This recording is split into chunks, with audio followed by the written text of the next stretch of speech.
I made my diorama from a cardboard box, styrofoam, and construction paper. The first feature shown is the continental shelf, and then below it is the continental slope. Then we have the volcanic island. These form due to volcanic eruptions on the ocean floor. Next to it we have the seamount. Volcanic islands and seamounts are similar, but the main difference is that volcanic islands stick out of the ocean and seamounts do not. In front of these we have the abyssal plain. These are thick layers of sediment that form from remains of dead organisms that sink to the ocean floor. Then we have the mid-ocean ridge. I decided to draw this one instead of carving it in because of limited space. A mid-ocean ridge is made up of many peaks along a central valley. The chain of peaks can run all around the world. And then the last feature is the trench. Trenches are canyons that contain the deepest spots on Earth, including the Mariana Trench. The ocean floor is made up of three main regions. The first region is the continental margin.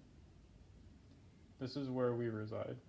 Then we have the deep ocean basin, where it is very deep and flat. The last margin is the mid-ocean ridge, which looks like underwater mountains.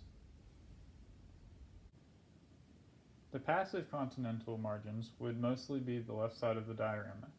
It includes the continental shelf, continental slope, and continental rise, and abyssal plain.